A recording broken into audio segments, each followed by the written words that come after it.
여러분 안녕하십니까? 12월 2일 굿모닝 인비 시작합니다. 먼저 오늘의 주요 뉴스입니다. 윤석열 검찰총장이 제기한 직무정지 집행정지 신청을 법원이 받아들였습니다. 일주일 만에 업무에 복귀한 윤 총장은 헌법 정신과 법치주의를 지키기 위해 최선을 다하겠다고 밝혔습니다. 법무부 감찰위원회도 윤석열 검찰총장에 대한 직무배제와 징계 청구 모두 부적절하다고 결론 내렸습니다. 법무부 징계위원회는 고기영 차관이 사의를 표명하면서 모레로 연기됐습니다. 코로나19 신규 확진자가 엿새째 400명대를 넘으면서 확산세가 좀처럼 꺾이지 않고 있습니다. 전국적으로 집단 감염이 계속되는 가운데 위중증 환자를 수용할 병상이 66개에 불과한 것으로 나타났습니다. 여야가 558조 원 규모의 내년도 예산안을 오늘 국회 본회의에서 처리하기로 합의했습니다. 법정 시한 내 예산안을 처리하게 된 건 국회 선진화법이 처음 도입된 2014년 이후 6년 만입니다. 대구에서 서울까지 무려 300km를 무면허로 운전한 13살 소년이 붙잡혔습니다. 마트를 들이받고 도주하다 붙잡혔는데 경찰 조사에서 단지 운전을 하고 싶었다고 진술한 것으로 전해졌습니다. MBN이 단독 보도합니다. 법원이 윤석열 검찰총장을 직무에서 배제한 명령의 효력을 임시로 중단하라고 결정했습니다. 윤 총장은 법원 결정이 나오자마자 곧바로 대검찰청으로 출근하면서 법치주의 수호에 최선을 다하겠다는 각오를 밝혔습니다. 첫 소식 이현재 기자입니다. 서울행정법원이 윤석열 검찰총장에 대한 직무배제 징계의 집행정지 신청을 일부 받아들였습니다. 재판부는 총장의 직무배제는 금전적 보상과 회복이 불가능한 손해일 뿐더러 사후에 본안소송에서 신청인이 승소한다고 하더라도 이 같은 손해가 회복될 수 없다고 덧붙였습니다. 또 이 사건 처분의 효과는 신청인이 검찰총장과 검사로서의 직무수행 권한을 완전히 배제하는 것으로 사실상 해임, 정직 등의 중징계 처분과 동일한 효과를 가져온다고 판단했습니다. 인사청문회라는 검증 절차를 통과한 검찰총장의 경우 검찰의 독립성과 정치적 중립성을 보장하기 위해 2년의 임기를 보장해왔다는 점도 강조했습니다. 윤 총장은 법원의 결정이 내려지고 40분 만에 바로 대검으로 출근했습니다. 평소 주차장을 통해 출근하는 윤 총장은 이례적으로 현관으로 입장하며 총장 업무 복귀에 대한 소감을 밝혔습니다. 모든 분들에게 대한민국의 공직자로서 헌법 정신과 법치주의를 지키기 위하여 최선을 다할 것을 약속드립니다. 윤 총장은 출근 후 대검 간부들에게 간단한 업무 보고를 받고 검찰 구성원들에게 헌법 가치와 정치적 중립을 지켜 국민의 검찰이 되도록 노력하자는 메시지를 전달했습니다. MB 뉴스 이현재입니다. 법무부 감찰위원회도 만장일치로 윤석열 검찰총장의 손을 들어줬습니다. 오늘 열릴 예정이었던 징계위원회는 이틀 연기됐습니다. 이어서 우종환 기자입니다. 법무부 감찰위원회가 만장일치로 윤석열 검찰총장의 손을 들어줬습니다. 감찰위는 윤 총장에 대한 징계 청구 사유 미고지, 소명 기회 미부여 등 절차상 중대한 흠결로 인해 징계 청구, 직무 배제, 수사 의뢰 처분 모두 부적정하다고 결론 내렸습니다. 감찰위원 11명 중 7명이 참석한 가운데 법무부에서는 류혁 감찰관과 박은정 감찰 담당관, 이정화 파견검사 등이 참석했고 윤 총장 측에서는 이완규, 손경식 변호사가 참석했습니다. 이 자리에서 류 감찰관과 박 담당관은 감찰관 패싱 문제를 놓고 말다툼을 벌인 걸로 알려졌습니다. 류 감찰관이 감찰 진행을 보고받지 못했다고 진술하자 박 담당관은 장관이 보안 유지를 지시해 규정 위반이 아니다라고 맞섰다는 겁니다. 윤 총장 혐의가 성립되지 않는다는 내용이 보고서에서 삭제됐다고 폭로한 이 검사도 삭제 지시 여부를 두고 박 담당관과 설전을 벌인 걸로 전해졌습니다. 감찰위에 이어 오늘 진행할 예정이었던 징계위원회는 오는 4일로 이틀 연기됐습니다. 충분한 절차적 권리와 방어권 보장을 위해 윤 총장의 연기 요청을 받아들였다는 게 법무부 입장입니다. 실제로는 어제 고기영 법무부 차관의 사의로 징계위가 열리기 어려워진 점이 영향을 준 걸로 보입니다. 징계 청구 당사자인 추미애 법무부 장관 대신 고 차관이 징계위원장 직무 대리로 지정될 가능성이 컸는데 사실상 거부 의사를 표명한 것과 다름없기 때문입니다. 법무부는 차관 후임 인사를 조속히 실시하겠다고 밝혔습니다. MBN 뉴스 우종환입니다. 이 법무부 징계위를 앞두고 문재인 대통령과 정세균 국무총리가 잇따라 추미애 법무부 장관과 만났습니다.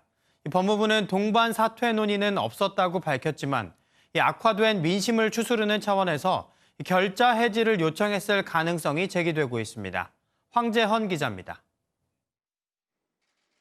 문재인 대통령은 어제 오전 국무회의가 끝난 뒤 추미애 법무장관을 청와대에서 면담했습니다. 추 장관이 먼저 직접 보고하겠다고 요청한 것으로 알려졌습니다. 청와대 핵심 관계자는 문 대통령이 추 장관으로부터 윤석열 검찰총장에 대한 징계 절차를 보고받은 것으로 보인다고 말했습니다. 추 장관은 국무회의에 앞서 정세균 국무총리의 요청으로 정부 서울청사에서 정 총리를 10여 분간 따로 만났습니다.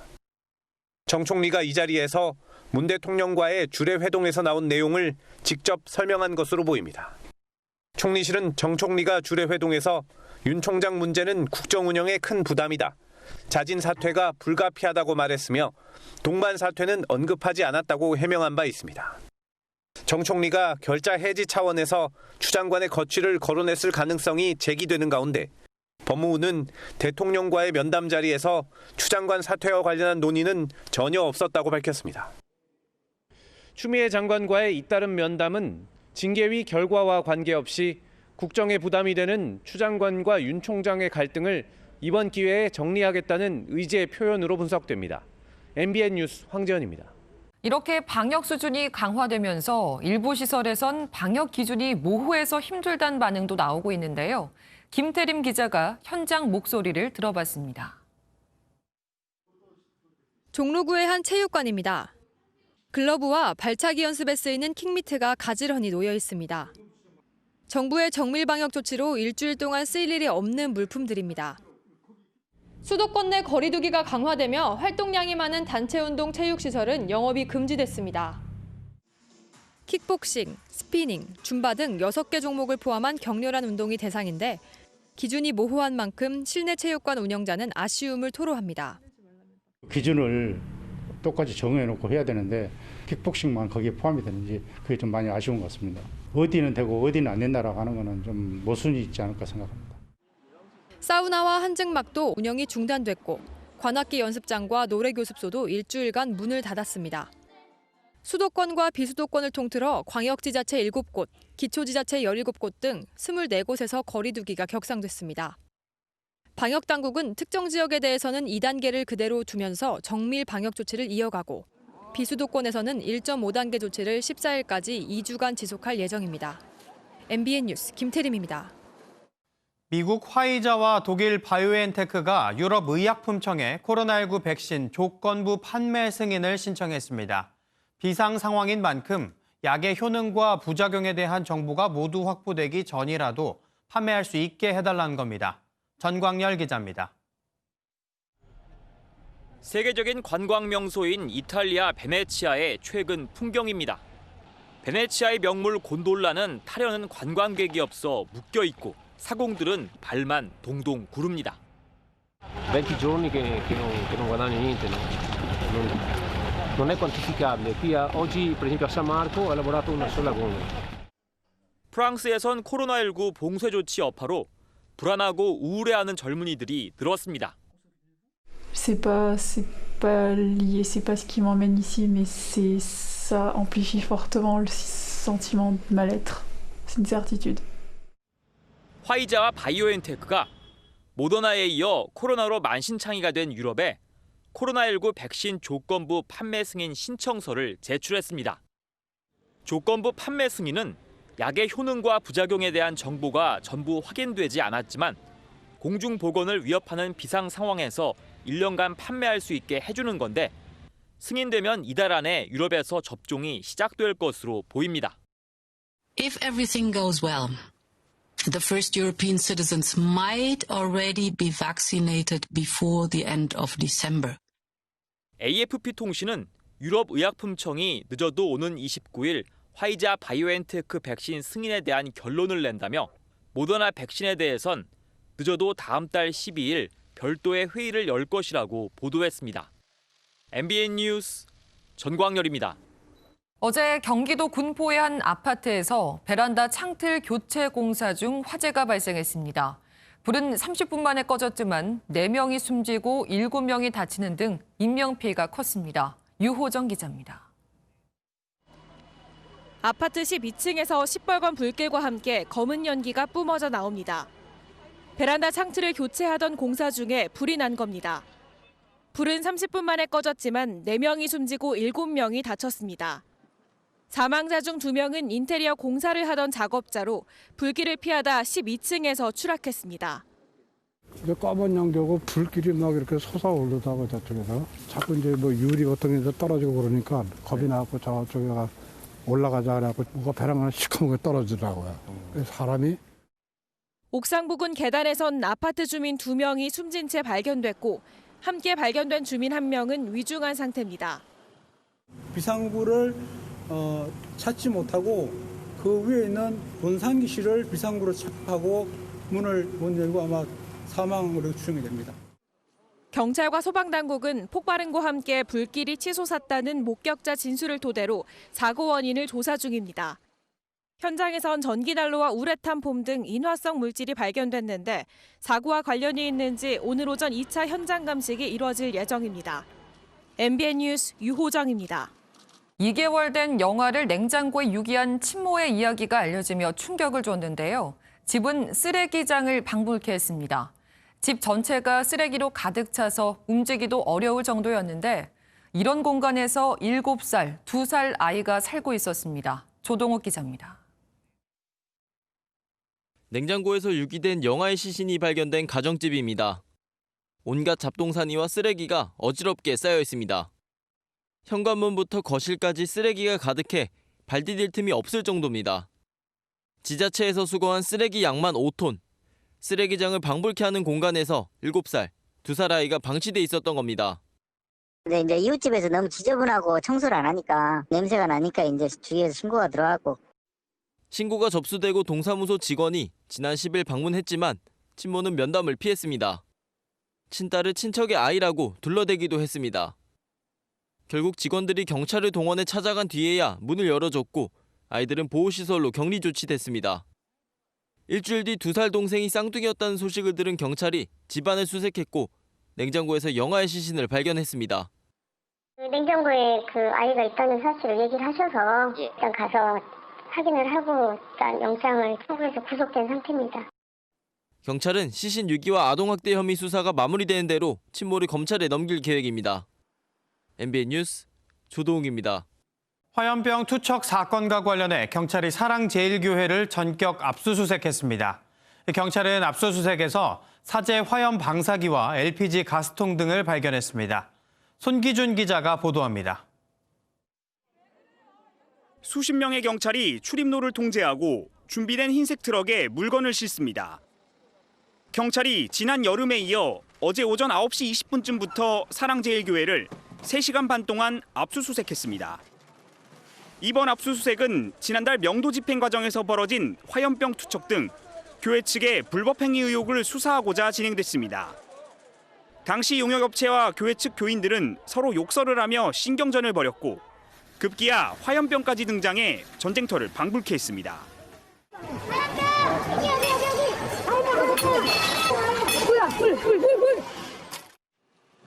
실제로 경찰은 압수수색 과정에서 사제 화염 방사기와 LPG 가스통 등 인화성 물질을 확보했습니다. 이 밖에도 경찰은 교회 내 CCTV 영상과 컴퓨터 포렌식 작업 등을 토대로 불법 행위의 배후를 철저히 규명한다는 방침입니다.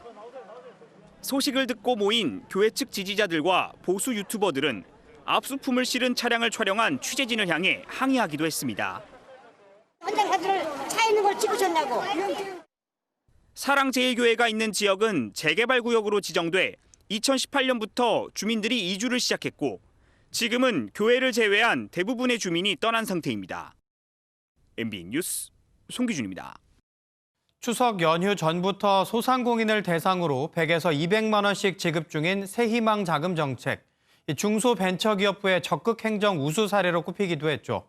그런데 한편에서는 실질적 피해를 입었지만 심사에서 탈락했다는 소상공인들의 호소가 잇따르면서 지급 기준을 놓고 형평성 논란이 일고 있습니다. 오지혜 기자가 취재했습니다. 시장 골목에서 한복집을 하고 있는 이명자 씨는 지난주 정부로부터 실망스런 통보를 받았습니다. 지난 10월 신청한 새 희망자금 지급 대상이 아니라는 문자였습니다. 코로나로 매출이 엉망이라 당연히 지급될 것으로 생각했던 만큼 낙담도 컸습니다. 100만 원이든 50만 원이든 정부 지원 힘이 되거든요. 그래서 주신다고 했으면 주셔야지. 배신하는 것 같이 그래서 너무나도 속이 상하고 그래요. 20분만이 아닙니다. 소상공인 커뮤니티에는 새 희망자금에 대한 불만이 넘쳐납니다. 일반 업종의 경우 정부가 지급 기준을 일괄적으로 지난해 월 평균 대비 상반기 매출 감소액으로 삼다 보니 사각지대가 발생한 겁니다. 하필 그 코로나 터질 때 그때가 매출이 약간 높았어요. 봄 되니까 이제 겨울께 또 들어가야 되거든요. 소상공인에 대한 정부 차원의 자료가 애당초 없기 때문에 확인에만 최소 2주에서 한 달이 걸리는 것도 문제입니다. 소득이라든지 매출에 대한 통계 이런 공적인 데이터를 정부가 정책적으로 만들고 활용하는 것이 필요하다. 이렇게. 새 희망자금을 신청했다가 2달 가까이 기다리고 있는 소상공인만 41만 명. 자금 지급 요건을 현실화하고 심사에 속도를 낼 필요가 있어 보입니다. MBN 뉴스 오지혜입니다. 서울 도심에 있는 관광호텔을 주거시설로 리모델링한 청년주택이 어제부터 입주를 시작했습니다. 정부가 지난달 19일 전세대책 중 하나로 내놓은 호텔 전세 표본 모델이라고 할 수 있는데요. 정부가 자신한 대로 살만했을까요? 박통일 기자가 다녀왔습니다. 서울 안암동 대로변에 있는 한 임대주택. 원래는 관광호텔로 지어진 건물인데 한국토지주택공사 LH가 사들여 리모델링한 뒤 청년을 대상으로 임대를 내놨습니다. 호텔 객실을 개조한 122개 방에는 난방시설에 개별 욕실을 갖췄고 침대와 에어컨도 함께 제공됩니다. 아래층은 회의실과 세탁실, 식당 등으로 개조해 공유 방식으로 제공됩니다. 호텔 지하에는 이렇게 공유 주방이 마련됐습니다. 화기에서 조리기구까지 이곳에서 음식을 자유롭게 만들어 먹을 수 있습니다. 임대료는 보증금 100만 원에 월세 30만 원 안팎. 편의시설이 비교적 잘 갖춰졌는데도 일반 월세방 시세의 절반에 불과해 입주한 청년들은 만족감을 표시합니다. 원래 서울에 살았었는데 월세가 부담이 돼서 지금 인천에 살고 있는 곳에 다시 돌아왔었거든요. 서울에 월세를 이제 살다 보면은 최소 50만 원 이상 인근인데 다만 방 면적이 13에서 17제곱미터로 다소 좁고 122실 대비 20여 대 수준의 주차 공간은 아쉬운 대목입니다. 정부는 이번 청년 맞춤형 주택을 시작으로 호텔을 개조한 공공임대주택을 앞으로 1000가구가량 공급할 방침입니다. MBN 뉴스 박통일입니다. 바이든 미국 대통령 당선인은 백악관 공보팀에 이어 재무부에도 여성과 유색인종을 대거 기용했습니다. 또 코로나19 피해 복구를 위해 경기 부양책을 더 내놓겠다고도 밝혔습니다. 전민석 기자가 보도합니다. 바이든 내각의 여풍이 재무부에도 불었습니다. 재무장관에 지명된 제닛 옐런은 인준을 통과하면 미 역사상 최초의 여성 재무부 수장이 됩니다. 백악관 경제자문위원장과 연준 의장을 역임한 옐런은 남녀를 통틀어 미국의 경제수장 3자리를 모두 거치는 최초의 인물입니다. I pledge as Treasury Secretary to work every day towards rebuilding that dream for all Americans. 옐런뿐 아니라 경제팀 핵심 인사 6명 가운데 4명이 여성으로 채워졌고 절반이 유색인종입니다. I'm here today because of social programs, because of budgetary choices, because of a government that saw my mother's dignity and gave her a chance. 함께 연단에 오른 조 바이든 미국 대통령 당선인은 코로나19 극복을 위한 경기 부양책의 상원 통과를 촉구했습니다. And right now, the full Congress should come together and pass a robust package for relief to address these urgent needs. But any package passed in a lame duck session is likely to be at best just a start. 앞서 하원은 2조 2천억 달러, 약 2,400조 원 규모의 추가 부양 패키지를 통과시켰지만 공화당이 장악한 상원은 처리를 거부하고 있습니다. MBN 뉴스 전민석입니다. 코로나19로 문화예술계가 어려운 시기를 겪는 가운데 후원에 나선 기업들을 격려하는 자리가 마련됐습니다. 클래식의 지원을 아끼지 않은 한국전력이 메세나 대상의 영예를 안았는데요. 이동훈 기자가 보도합니다. 우리나라의 문화예술계를 후원해온 기업들이 한자리에 모였습니다. 매일경제신문과 한국메세나협회가 어제 2020 한국메세나 대회를 개최했습니다. 제21회 메세나 대상 시상식에서는 한국전력공사가 대상을 차지했습니다. 한국전력은 클래식 인재를 발굴하기 위한 콩쿠르를 26년간 지속해왔고 클래식 공연장인 한전아트센터를 19년째 운영한 공로를 인정받았습니다. 공기업 최초로 대상을 수상한 겁니다. 문화예술 활동은 계속돼야 한다고 생각을 하고 있습니다. 한전은 내년 봄에 예술의 전당과 함께 과학기술과 예술이 접목된 미디어 아트인 내일의 예술전을 함께 개최할 예정입니다. 문화시설을 제공해온 신한카드가 문화공헌상을 받았고 갤러리 H를 선보이고 작가들을 응원한 현대백화점이 창의상을 받았습니다. 메세나인상은 한영재 노루홀딩스 회장이, 아트앤비즈니스상은 에몬스 가구와 강화자 베세토 오페라단이 받았습니다. 이날 행사에서는 기업과 예술의 만남 결연식도 진행됐습니다. 올해 결연사업 참가 기업과 단체는 223쌍이며 지원 금액은 79억 원에 달했습니다. 코로나19로 문화계가 꽁꽁 얼어붙은 요즘 모처럼 따뜻함을 나누는 자리였습니다. MBN 뉴스 이동훈입니다. 축구 신동으로 시작해 작지만 다부진 책으로 그라운드를 평정했던 마라도나. 그의 유니폼이 곧 경매에 붙여질 예정이라고 합니다. 오는 4일 미국 LA에서 열리는 줄리엔 경매에 전 세계 축구 팬들의 이목이 집중되고 있는데요. 지난달 타계한 아르헨티나 축구 영웅 디에고 마라도나의 유니폼과 축구공이 나오기 때문입니다. 마라도나가 1986년 신의 손 득점 당시 입었던 유니폼과 1988년에서 89년 나폴리 경기 때의 축구공인데요. 그의 이름인 디에고라는 글자가 선명하게 적혀 있습니다.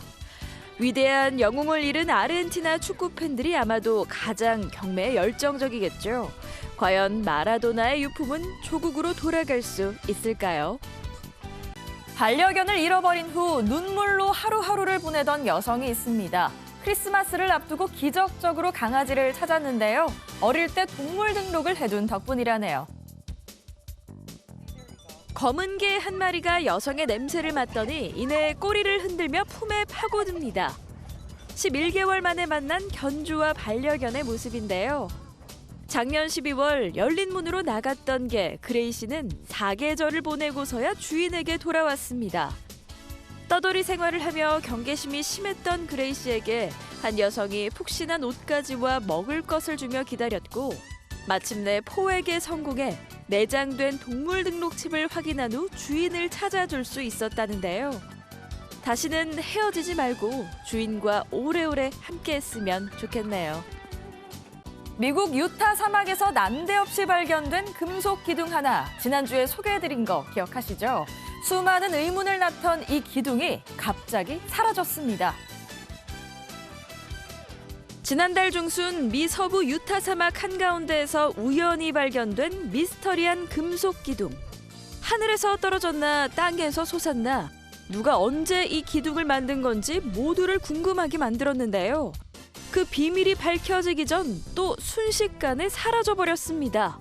기둥의 정확한 위치를 알리지 않아 일반 대중일 가능성은 작다는데 삼각형 모양의 흔적만 남은 채 갈수록 알쏭달쏭해지는 이 상황. 정말 외계인의 소행일까요? 수능일이 하루 앞으로 다가왔습니다. 예비 소집일인 오늘 아침 기온이 살짝 올라서 평년 기온을 웃돌고 있지만 여전히 춥습니다. 서울 1도, 대관령은 영하 2.8도인데요. 낮에는 서울의 기온이 5도에 머물면서 어제보다 낮겠습니다. 수능일인 내일 아침은 한파 수준의 추위는 없지만 오늘보다 기온이 떨어지며 춥겠습니다. 서울의 아침 기온이 영하 2도, 대관령은 영하 7도까지 내려가겠습니다. 여기에 시험장에선 코로나19 방역을 위해 매 시간마다 환기를 해야 하는데요. 때문에 더 춥게 느껴지겠습니다. 얇은 옷 여러 겹으로 체온 조절 잘해주셔야겠습니다. 위성 영상입니다. 지금 전국에서 구름이 많이 지나고 있고요. 제주 동부와 전남 동부 남해안에서는 빗방울이 떨어지는 곳이 있습니다. 오늘 전국에 가끔 구름 많겠습니다. 강원 산지와 제주 산지에서는 눈이 날릴 수 있겠고요. 남부지방은 낮부터 대체로 맑아지겠습니다. 여기에 동쪽 지역 곳곳으로는 건조주의보가 발효 중인 상황입니다. 오늘 아침 기온 어제보다 올랐지만 곳곳이 여전히 영하권입니다. 춘천 영하 1도, 안동은 영하 2.5도 가리키고 있습니다. 한낮 기온은 서울 5도, 강릉 8도, 광주와 대구 10도에 머물면서 어제와 비슷하겠지만 평년 기온보다는 낮겠습니다. 금요일 아침엔 서울의 기온이 영하 4도까지 떨어지면서 춥겠지만 주말부터 월요일 사이에는 잠시 추위가 풀릴 전망입니다. 날씨였습니다.